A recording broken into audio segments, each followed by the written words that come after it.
हमारे प्रदेश अध्यक्ष श्री जोशी जी, केंद्रीय मंत्री और चुनाव के प्रभारी हमारे श्री प्रहलाद जोशी जी,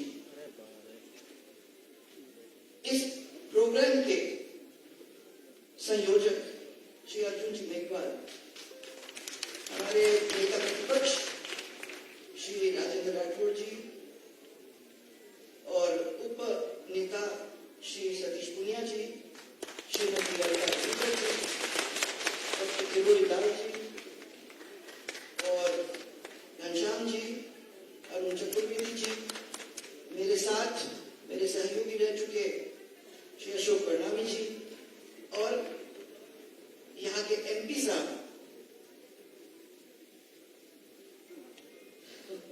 हमारे एमपी साहब चिकोरा जी, और साथ में हमारे पूरे राजस्थान के परिवार से सब लोग जो आए हुए हैं, उन सबको मेरा प्रणाम। संकल्प, मुझे याद है कि जब भी चुनाव अपने होते हैं तो हम लोग घोषणा पत्र लिखते हैं।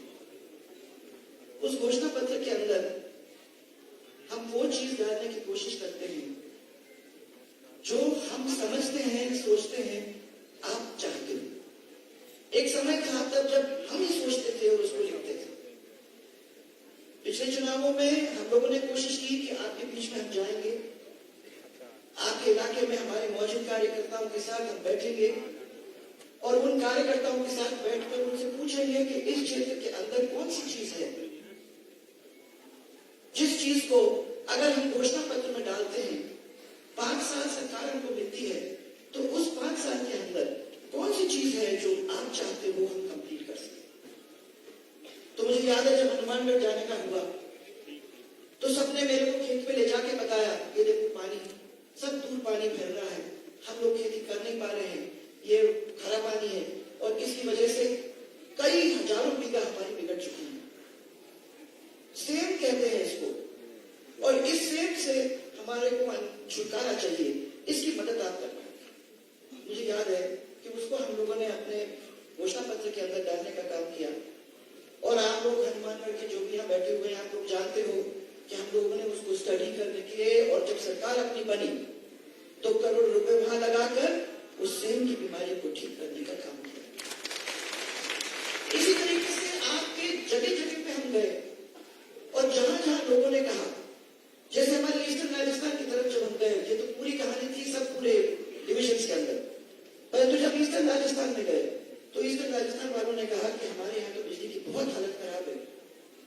ऐसा इलाका है जहां रोड भी नहीं बने, जहां इतने सालों से कोई आता भी नहीं है देखने को, कि मानते हैं कि एक ऐसा इलाका है जहां हमको किसी चिंता करने की जरूरत ही नहीं है। यहाँ अगर आप रोड बना दो, यहाँ अगर बिजली दे दो, यहाँ अगर पानी दे दो, तो पहली बार ऐसा होगा और ये क्षेत्र आपका ऋणी ही नहीं, ये क्षेत्र फिर आपका अपने आप को अपना आपका परिवार जैसे मानेगा। यहाँ वो भी बैठे होंगे, मुझे याद है कि सपोटरा के अंदर मुझे कहा कि रोड क्यों बना रहे हो। मैंने कहा सपोटरा के लोग जुड़ेंगे कैसे जब आपने मांग की है, और अगर हमने वहां रोड बना दिया तो कल वहां के लोग भी तो सोचेंगे कि कोई और है जो हमारे बारे में सोचता है। यहाँ खाली बदमाशी करने के लिए अगर नहीं बनता, यहाँ काम करने के लिए भी अगर बनता है। सपोटरा का रोड बना, गंगापुर से निकला पानी, हम लोगों ने कोशिश की बामनवास तक वहां पहुंचाया, आके वहां बावली में पहुंचा, जहां बावली में था ही नहीं पानी इतने सालों से। बहुत सारे इलाकों के अंदर पानी जब पहुंचा तो लोगों ने कहा कि वाकई में भारतीय जनता पार्टी ने जो उसके अंदर लिखा था वो करके हमको दिया। वादे बहुत आसान होते हैं भाइयों करने में। तो जब कांग्रेस वालों से जब हम मिला करते थे, कई सालों की बात है, तो मेरे को ये कहते थे कि आप लोग क्यों इस चीज में फंसते हो, सच बोलने की जरूरत थोड़ी है। राजनीति तो ऐसी है जिसमें 2-4 झूठ बोल देना चाहिए, और 2-4 झूठ बोलने के बाद जब सरकार अपनी आ जाती है, उसके बाद देखा जाएगा क्या होगा।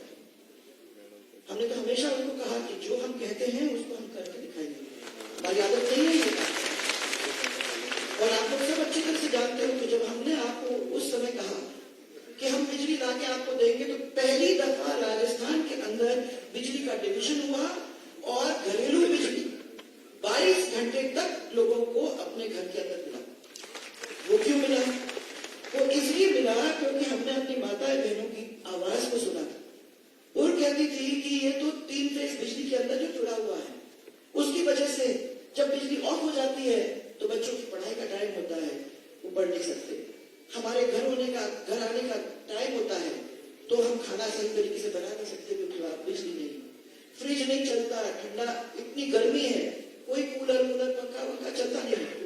तो हमारी क्या हालत हो रही है वो आप समझने की कोशिश करिए। उसकी वजह से हम लोगों ने वो घरेलू बिजली की लाइन बनाई, आपको याद होगा, और घरेलू बिजली की लाइन बनाकर 22 घंटे बिजली दी, आपका फ्रिज चला, आपके पंखे चले, आपके बच्चे पढ़े, और जब ये सब खेत से आते थे वो आराम करने को भी समय मिला। ये 22 घंटे का काम लोगों ने करके दिया वादा करने के बाद। इसी तरीके से हमने कहा था कि आप लोगों को 6 घंटे बिजली हम 3 फेज की देंगे, हमने दी। इसी तरीके से हमने कहा था कि जो 3 horse power, 5 horse power, 7 horse power की जो मोटर्स वगैरह हैं, ऐसे लोगों को हम लोग साल में 10 से 11 हजार रुपया माफ करने का काम करेंगे। और छोटे जो है उसमें तो यही समझो कि इतने में तो पूरा का पूरा आपका बिल पेमेंट हो जाता है। तो जो लोग, गरीब लोग जिनको बिजली की जरूरत थी और जो खेत में उसको इस्तेमाल करते थे, 11,000 से ज्यादा उनका बिल नहीं था, उस बिल को माफ करने का हम लोगों ने काम किया। फिर मेरे पास, मुझे याद है जब हम लोग को लिख रहे थे घोषणा पत्र, उस समय जब बात कर रहे थे आप लोगों से, तो सब लोगों का कहना था कर्जा माफ। याद है? कर्जा माफ। मैंने आप लोगों के साथ बैठ के उसको प्लान बनाने का काम किया। हम लोगों ने सोचा इसको कैसे आप तक पहुंचाए, 10,000, 50,000, क्या आप चाहते थे, उस हिसाब से हम लोगों ने कर्जा माफ किया। पर हम जानते थे कि कमर्शियल बैंक का कर्जा माफ हो ही नहीं सकता है। हम लोगों ने अपने बैंकों से करवा कर आपको सर्टिफिकेट देके वो काम करवाया। ये जब आए तो सबसे पहले आप लोग बोले कितने, 1, 2, 3, 4, 5, 6, 7, 8, 9, 10 दिन के अंदर आपका कर्जा माफ हो जाएगा। हम भी जानते थे और मुझे लगता है कि आप में से भी बहुत सारे लोग जानते थे, हो नहीं सकता। संपूर्ण कर्जा कैसे माफ हो सकता है सेंट्रल बैंक का, और जो आपके जो कमर्शियल बैंक्स हैं उनके कर्जे माफ कैसे होंगे भाई? किसी ने सोचा? बाद में जब सब हो गया तब जब मैं उनके पास गई, मैंने कहा क्या? उन्होंने कहा साहब आपका तो कर्जा माफ हो गया था, सोचा हो सकता है। ऐसे मत सोचो, इसके बारे में बहुत गहन चिंतन करने की जरूरत है, क्योंकि जो काम हो ही नहीं सकता वो कर ही नहीं सकते। परंतु क्या हुआ कि विकास का काम रुक गया। हम लोगों ने 2 कदम आगे लिए थे तो 2 कदम हमको पीछे भी लेने पड़े, क्योंकि इस सरकार ने जो काम किया नहीं किया वो आप लोग सबको अच्छी तरह से मालूम। पीने के पानी की किल्लत, सिंचाई की पानी की किल्लत, वादे करने में इतने आसान था, कोई प्रॉब्लम नहीं थी भाई, परंतु उसको जमीन पे लाने का काम कहां हुआ है? रेवड़ी बांटने का काम, मैं शब्द नहीं इस्तेमाल करती, रेवड़ी छोड़ो। वादे जो किए हैं इतने सारे आपके सामने किए हैं, हम तो टेलीफोन भी बांट रहे हैं, पैसे भी कर रहे हैं, सब कुछ कर रहे हैं, परंतु किसने सोचा कि राजस्थान के पूरे खजाने को खत्म करने का काम इस तरीके से कर रहे हैं कि सरकार अगर उनकी वापस आ जाती तो वो खुद ही मुसीबत में होंगे, और नहीं होगा तो ये ओपीएस ये सब चीज जो उन्होंने वादे किए हैं वो किसी को मिलेगा कि नहीं मिलेगा ये मुझे नहीं मालूम। उनको क्या मतलब है? उनको तो मतलब इतना ही है कि बोल दो, कुछ भी बोल दो, अपने को तो जीत के वापस आना है, फिर उसके बाद देखा जाए।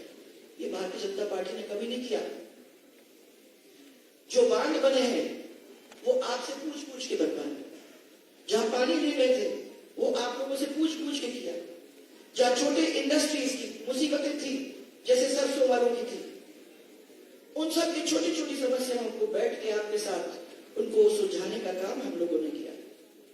और आज इसीलिए मैं आपको कहना चाह रही हूं कि बैठो, सोचो, जब अपना सुझाव आप डालते हो तो ऐसे सुझाव होने चाहिए जो सिर्फ मेरे लिए नहीं, मेरे गांव के लिए नहीं, मेरे उस क्षेत्र के लिए फायदा पहुंचाने वाले ऐसे चीजें आप नोट करवाएं, ऐसे सुझाव बनवाएं, ताकि वो काम जब एक साथ सातों के सातों डिविजन के अंदर होने लगता है तो राजस्थान एक नया राजस्थान बनकर ही रहता है। और असलियत है भाई, कोई भी कह दे हम तो नया राजस्थान बनाने चले, हम तो नया ये करने चले, हमने वादा कर दिया, नया राजस्थान ऐसे नहीं बनता। नए राजस्थान के लिए हम सबको मिलकर संकल्प लेना होगा।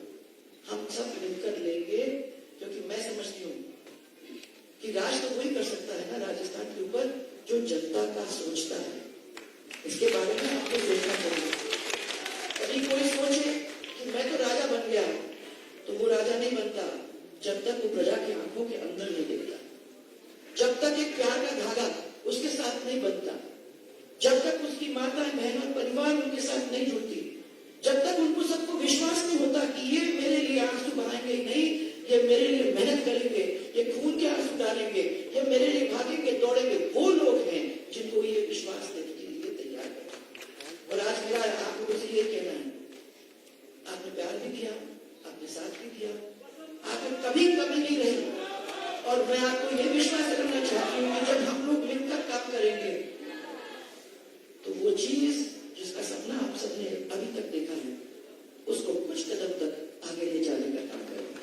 तो आपको मेरा बहुत सारा प्यार, सबको मेरा बहुत सारा प्यार। और भगवान से मेरी एक ही प्रार्थना है कि राजस्थान और राजस्थान के वासियों को आगे ले जाना ही होगा। हम सबके प्यार, हम सबकी पूजा, हम सबके प्रार्थना, हम सबके नारियल उसमें बंधे हुए हैं। तो इसलिए सब लोग मिलकर साथ चलेंगे, वो सुझाव देंगे, ऐसे ऐसे अच्छे अच्छे सुझाव देंगे जिससे राजस्थान बनेगा, बदलेगा और विकास के पथ पर अपने कदम को रखेगा। इतना ही कहने के लिए मैं आप लोगों को चाहती हूँ। मुझे विश्वास है कि यहाँ हमारे इस पार्टी के वो मौजूद नेता सब यहाँ बैठे हुए हैं और आप सबके मन में एक टीस है। आप लोग सबने इसके बारे में कुछ सोचा है और जब आप लोग सब मिलकर वो काम करेंगे तो ये नगर राजस्थान तो बनकर ही रहेगा। मेरा बहुत सारा आपको प्यार और एक नारा राजस्थान के नाम पे, जय जय राजस्थान, जय जय राजस्थान। वो नया राजस्थान बनेगा और हमारे परिवार को आगे ले जाने का काम होगा। इसी के साथ मैं विश्वास करती हूँ कि हमारे यहाँ बैठे हुए हैं अम्बेडकर जी, ठीक है, आप आगे चलते जो ये लोगे और जो ये घोषणा पत्र बनाओगे उसके अंदर इन सब की विश्वास, इन सब का एक किस्म से